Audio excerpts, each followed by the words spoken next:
This is the Matrix video instruction manual for the Detonics 45 gas blowback pistol. This video will cover specific features and functions unique to this pistol. If you have not yet viewed the gas blowback basics video, please pause this video and click the link in the description for a video on the basics of gas blowback ownership. Let's take a look at the anatomy of the Detonics 45 gas blowback pistol. Here you have a slide with sights, the frame, which includes the grip and houses the magazine. There is also the trigger, the magazine release, the slide lock, the safety, and the hammer. To extract the magazine, you press on the magazine release button. The magazine should slide out easily. The safety can only be engaged when the hammer is back in the cocked position. This is known as condition 1, or cocked and locked. The magazine can be charged with gas through this fill valve on the bottom of the magazine. Remember to fill the magazine with the can inverted. Press and hold until you no longer hear the liquid inside of the can boiling. To load BBs into the magazine, you pull the follower down using this tab and then hold it in place. BBs can be inserted by hand or with a speed loader into the larger opening just above the follower. BBs should sit in a double-stacked pattern with no gaps between the BBs. This magazine can hold 18 rounds.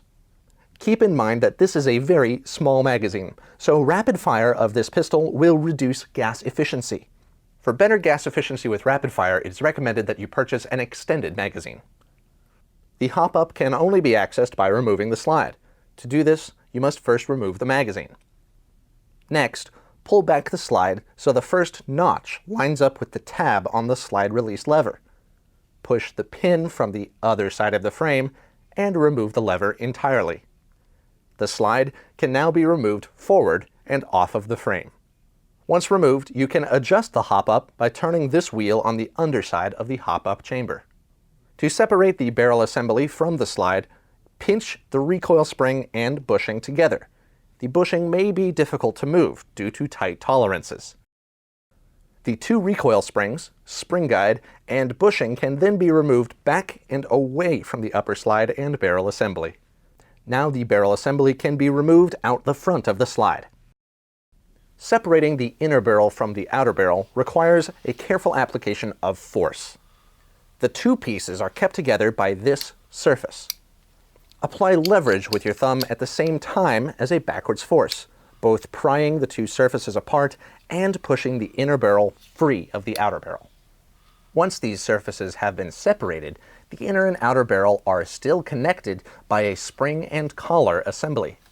To disengage this mechanism, use a small tool and push on this plastic piece through this hole in the outer barrel, while still pulling back on the inner barrel. Then the inner and outer barrels can be separated. To put the barrel assembly back together, just insert the inner barrel past the locking surface of the outer barrel. A forceful tap may be required to properly seat the locking spring collar into the corresponding hole of the outer barrel. Cleaning and maintenance should be performed frequently, especially after a day of hard use. For lubrication and cleaning, you should only use 100% silicone oil or spray. Using anything with petroleum distillates can damage important rubber parts in your pistol. To clean the barrel, use an unjamming rod, specifically the end with an eye.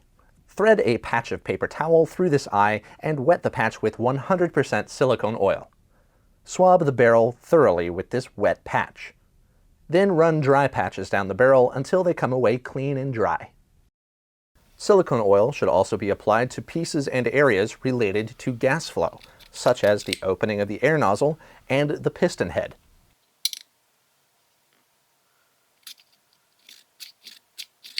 It is also recommended to periodically apply silicone oil to the valve areas of the magazine to maintain rubber gaskets and O-rings.